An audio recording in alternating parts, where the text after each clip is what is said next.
காலைதோறும் புதியவை. ராஜாவின் தீர்ப்பு. மே 18.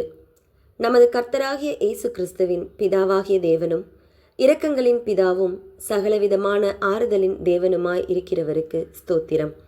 2 கொரிந்தியர் 1:3. மகாராஜா ரஞ்சித் சிங் ஒரு புகழ்பெற்ற மன்னன்.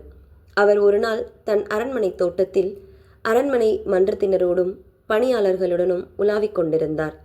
அப்பொழுது ஒரு கல் ராஜாவின் நெற்றியில் விழுந்தது. அதனால் நிலை தடுமாறி அதிர்ச்சி அடைந்தார். நெற்றியிலிருந்து இரத்தம் கொட்டியது. உடனே பாதுகாவலர்கள் அவரை சுற்றிலும் நின்றனர். ஒரு உதவியாளர் ஓடோடி அரண்மனை மருத்துவரை அழைத்து வந்தார். அரண்மனை மருத்துவரும் காவலர்களும் தோட்டத்தை சுற்றிலும் ஓடி அலைந்து கல்லை யார் எறிந்தது என்று கண்டுபிடிக்க தேடினர்.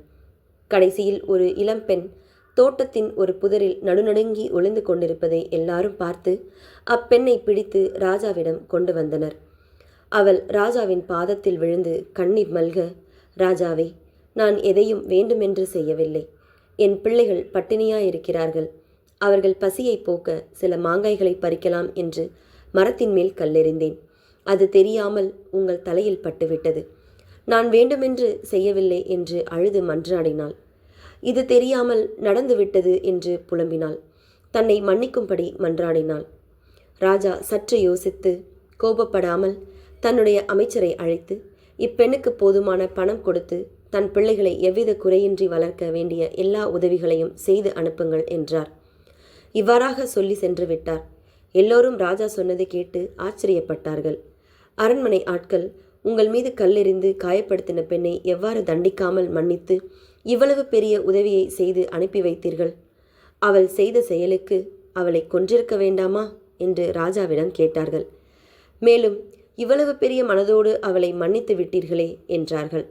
அதற்கு ராஜா, என் நண்பர்களே, ஒரு மாங்காய் மரமே எந்தவித வெளிப்படுத்தும் சக்தி இல்லாமல் கல்லால் அடி வாங்கி குழந்தைகளுக்கு உதவ முன்வரும்போது ஒரு ராஜாவாக நான் செய்வது மிகவும் குறைவு. எப்படி நான் என் பொறுப்பை ஒதுக்க முடியும்? இதிலிருந்து நான் தேவையான உண்மையை கற்றுக்கொண்டேன். ஒரு ராஜா தன்னுடைய நாட்டின் அவலத்தை கண்டு இறங்கினார். இரக்கத்தின் சிகரம் நம் தேவன் நம்மை கைவிடுவாரோ? நல்லதையே செய்வார். ஜெபம். ஆண்டவரே, நாங்களும் எளிய மக்களுக்கு இரக்கம் காண்பிக்க வழிநடத்தும். ஆமேன்.